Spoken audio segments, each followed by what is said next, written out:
Lanjut video ketiga dari video upgrade sendiri bisa nggak sih Glock 19 non blowback kaliber 6 mili ini. Nah, ini adalah video terakhir di mana saya merangkum semua parts dan juga peralatan yang dipergunakan. Jadi harus saya split sampai 3 video ya teman-teman sedulur semua, supaya mudah dipahami. Satu, yang kedua, upload untuk di media platformnya juga tidak begitu lama, jadi bisa dilihat dan juga diakses lebih mudah. Oke, jadi ini adalah hasil akhirnya dari upgradean yang tadi. Jadi bagian depan sudah ada cover barrel, ini plastik, oke, supaya menutup pada saat si barrel ini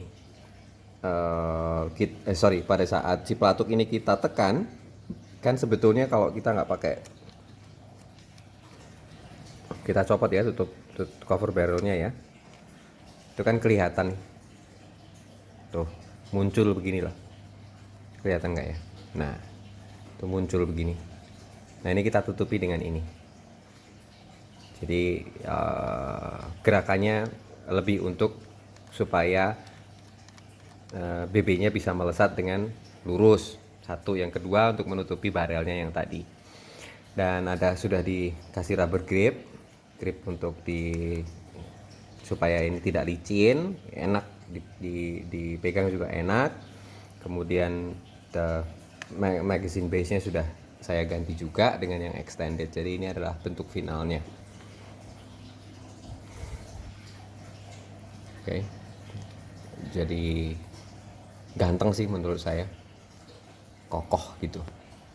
Oke. Nah, seperti yang tadi saya utarakan, bahwa ini adalah rangkuman dari parts yang saya pakai. Jadi parts yang saya ganti adalah ini yang ada di sebelah kiri saya. Yang pertama adalah magazine base, ini sudah saya ganti. Oke. Kemudian spring barrel sudah saya ganti juga dengan yang model seperti ini. Oke. Jadi tarikan pelatuk sedikit lebih berat, sedikit saja dibandingkan yang bawaannya yang tadi. Tetapi yang satu artian, yang sebetulnya yang saya pelajari dari penggunaan spring ini adalah spring rate-nya. Oke. Jadi bukan kerasnya, tapi pegasnya yang kita kejar. Baliknya supaya si barrel ini bisa memukul nozzle. Jadi supaya pukulan si nozzle ini itu, kalau dalam bahasa umum sehari-harinya, memukul dengan maksimal. Oke. Jadi yang dikejar adalah spring rate-nya. Oke, bukan tebalnya, bukan, tapi spring rate-nya. Oke. Satu, kedua, tutup chamber.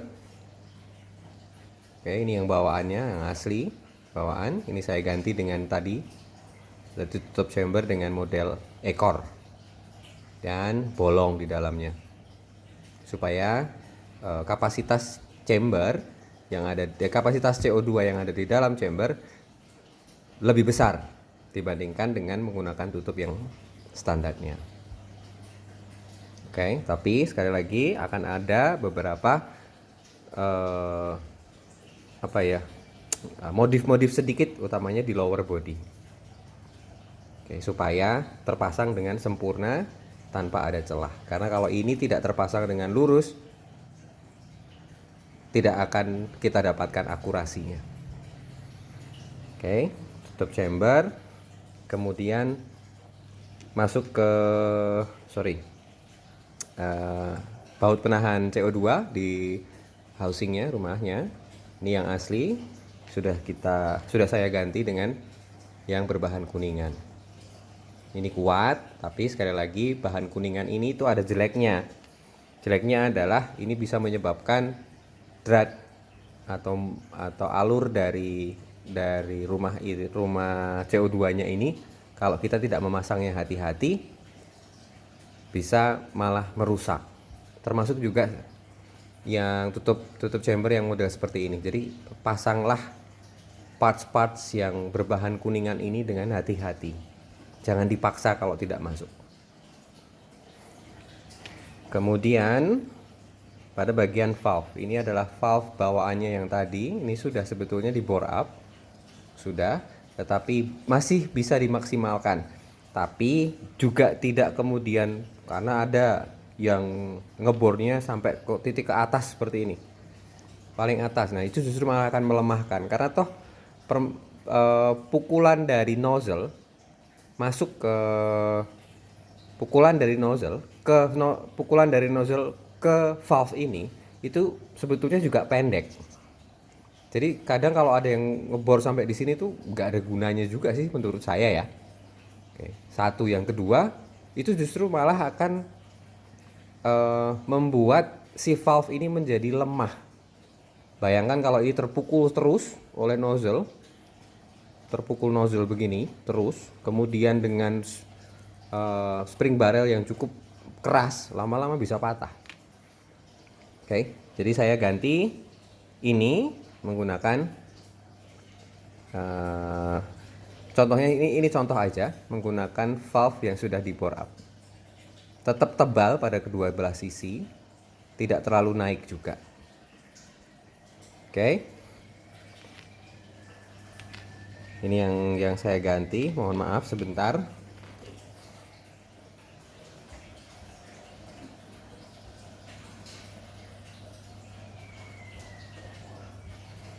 Oke, kita lanjut ke spring nozzle. Ini adalah spring nozzle bawaan, sudah kita ganti menjadi ini spring nozzle dengan berbahan stainless, kelenturan yang sudah diatur. Kalau terlalu lentur juga nggak bagus juga, terlalu keras juga nggak bagus juga. Ini sudah saya, istilahnya ini adalah hasil pengalaman saya menggunakan stainless steel dengan spring rate yang seperti ini. Sudah saya ganti juga. Kemudian ada tambahan yaitu spring balancing yang ada di belakang barrel. Oke. Semua parts ini, tambahan yang terakhir, adalah seal dari rumah chamber yang yang ditempatkan pada tutup chamber ini di bagian belakang. Oke, seal CO2-nya ini. Ini kebetulan saya tetap menyarankan kalau memang teman-teman semua, sedulur semua ini mengganti tutup chamber, gantilah juga seal tutup chambernya.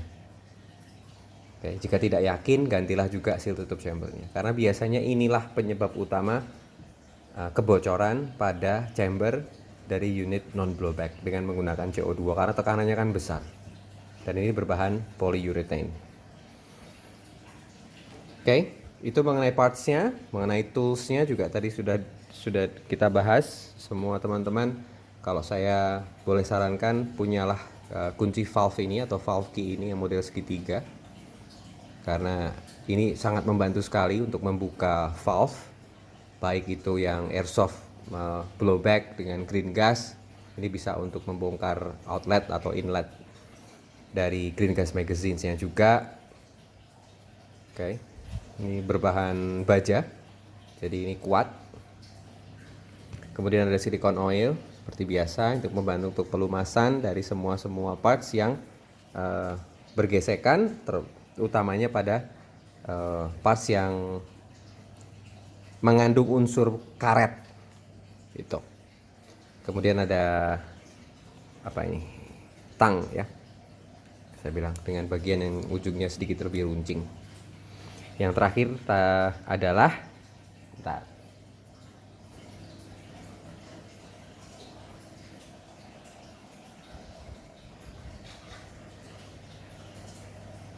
ini ring. Ini tadi saya pergunakan untuk membuka tutup chamber. Oke. Ini cara membuka paling aman, karena penampang yang ada di sini kalau kita pakai pakai apa? Obeng minus biasa itu kadang slack. Jadi kita butuh penampang yang besar. Oke. Jadi itu dari sebelah kiri saya ini adalah parts full upgrade dari unit yang saya dapatkan dari pelanggannya Laras Abadi. Sedangkan kemudian saya upgrade kembali menggunakan parts yang ada di sebelah kanan saya. Oke. Menggunakan parts yang ada di sebelah kanan saya. Itu adalah video terakhir atau video part 3. Semoga teman-teman terbantu.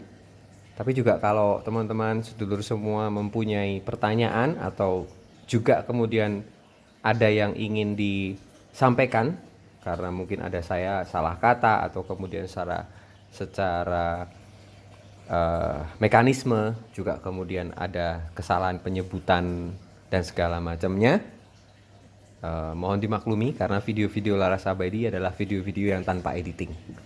Adalah ini video-video yang kemudian saya tidak edit dan kemudian saya upload ke YouTube. Begitu. Ingat, airsoft gun tidak dipergunakan selain hanya untuk hobi koleksi, tembak reaksi, rekreasi. Pada tempat-tempat yang sudah ditentukan, tidak untuk gagah-gagahan, tidak untuk dipergunakan selain yang tadi sudah saya sebutkan. Bijaklah menggunakan airsoft gun.